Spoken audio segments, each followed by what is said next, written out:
خان صاحب انفیکٹ یہ جو حالات کا آپ نے تصویر کشی کی بڑے پریشان کن ہے، لیکن کیا اس پہ صرف ماتم کرنا، کف سے افسوس ملنا یا جو بیٹھے ان کے لیے دعائیں کرنا کافی ہے، یا آپ جیسے لوگ، مولانا جیسے لوگ، پیپلز پارٹی جن کی تاریخ رہی ہے، خود نواز شریف صاحب، یہ لوگ تو اسٹرگل کرتے رہے ہیں، تو آپ یوں ہی بیٹھے رہیں گے چند باتیں کر کے یا آئیں گے میدان؟ دیکھیے کوئی نہیں بیٹھے گا.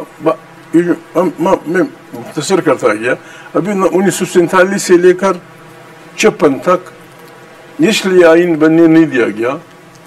میں معافی چاہتا ہوں اس وقت کی پنجاب کی military, civil and even judiciary سب رکاوٹ بنی ہے. اس پہ بضد تھے کہ بنگال کی اکثریت کو کسی صورت نہیں ماننا. اچھا، یہ اس وقت سے فیصلہ ہو گیا تھا.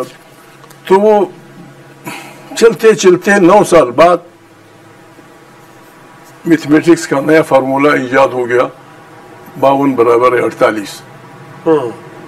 یہاں کی پشتون، بلوچ، سندھی، سرائکی سب کو اکٹھا کر کے ایک صوبہ بنایا، بنگال کا دوسرا صوبہ، کیونکہ اب 2 یونٹ ہیں آپ اور یہ برابر. اور پھر یہی اصول یہاں نہیں اپنایا گیا. یہاں پھر برابری کی بات نہیں کی گئی، اسی سے چل پڑی. یعنی کبھی بسمت خانہ چغزئی نے 1956 کی عدالت میں، جسٹس شبیر احمد عثمانی کی عدالت میں ان پہ مقدمہ تھا غداری کا، اس میں انہوں نے کہا تھا کہ کیا یہ عیاشی صرف بنگالی اور پنجابی بھائیوں کو حاصل ہوگی کہ وہ ایک دوسرے کی اکثریت سے اپنے آپ کو بچائیں؟ یہ ہمارا بھی یہ حق ہے کہ ہم اپنے آپ کو کسی کی اکثریت سے نکالیں. تو اس کے لیے بہترین تجویز یہی ہو سکتی تھی، دنیا میں ہے جہاں بہت سارے لوگ ہوتے ہیں، مختلف قسم کی زبانیں ہوتی ہیں، اکثریت اور اقلیت کا مسئلہ ہوتا ہے، وہاں بائی کیورل سسٹم ہوتا ہے. 2 ایوانی، ایک ایوان میں جو اکثریت میں ہوتے ہیں ان کی اکثریت ہوتی ہے، دوسرے ایوان میں سب کو برابری کی بنیاد پہ رکھا جاتا ہے. ٹھیک ہے. پھر یہاں جو کچھ آبادی کی زور سے پاس ہوگا وہاں اس لیے سٹاپ ہو جاتا ہے کہ وہاں اقلیتیں اور اکثریت برابر ہوتی. یہاں بنانے کو تو آپ نے بنا دیا بائی کیورل سسٹم، لیکن سینٹ کی کوئی اختیارات نہیں. بے وقت سے ادارہ آپ کو لگتا ہے جب تک آپ سینٹ کو وہی اختیارات نہیں دیں گے جو قومی اسمبلی کے پاس ہیں، اور جب تک آپ ایمانداری سے، آپ سے میرود ہم سب ایمانداری سے آئین کی پاسداری نہیں کریں گے اور صحیح منتخب پارلیمنٹ طاقت کا سرچشمہ نہیں ہوگی، یہ ملک، میں تو ڈر رہا ہوں بار بار یہ کہتے ہوئے خوف، لوگ کہتے ہیں منتخب پارلیمان تو ہے اس وقت، آپ کو نہیں لگتا سر یہاں پہ؟ نہیں، اگر اس کو ایک جہاز سمجھیں، معافی چاہتا ہوں افتخار بھائی، یہ جہاز ڈوب رہا ہے. بالکل.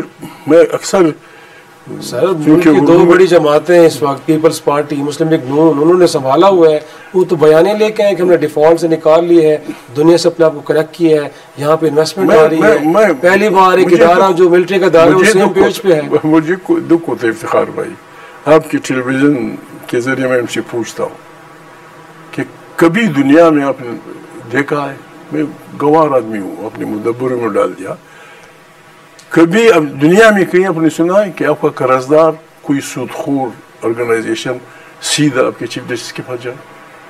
لیکن ایسا پہلی بار دیکھا ہے ہم نے. درست کہہ رہے ہیں آپ.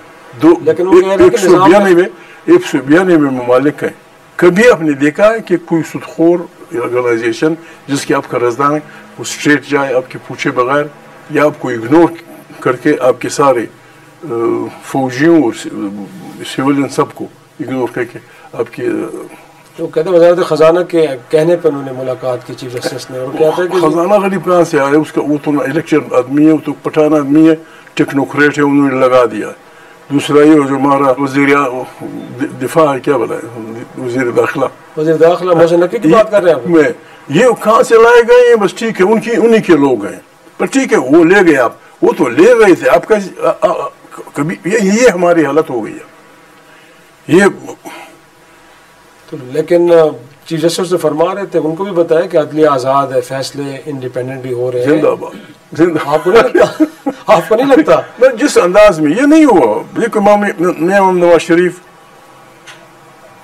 کتنی تکلیف دی گئی میاں صاحب کو اس وقت جب ان کو بھی اندازہ ہوا کہ یہ سسٹم نہیں چلنے کا. انہوں نے فیصلہ کیا کہ بھائی جب تک دنیا کی قوموں کی طرح افواج پاکستان اپنے فریم میں نہیں رہیں گی، یعنی کہ ہم افواج کے مخالف ہیں، ہمیں ویسے ایک تو ہم لوگ ہمیں آئیڈیلسٹ بھی کہہ دیں گے، آئیڈیلسٹ کیا بلا ہوتا ہے، I don't understand۔ یہ صرف یہ نہیں کہ کسی ملک پہ فوجی بالادستی نہ ہو، اس کا بھی ہمیں راستہ روکنا ہے کہ کوئی سویلین پاگل خلیفۃ الاسلام بننے کی کوشش کرے ہمیں پیٹے، اس کا بھی راستہ ہم نے روکنا ہے۔ کوئی جوڈیشل ایکٹیویزم ہو، ایک جج پاگل ہو جائے بس میرا حکم ہے، ان سب کا علاج یہی ہے۔ دنیا نظریات کیا ہوتے ہیں، ایک کوئی آدمی کوئی تجربہ کرتا ہے، اس کا مثبت نتیجہ نکلتا ہے، اس کو ہم نظریہ کہتے ہیں۔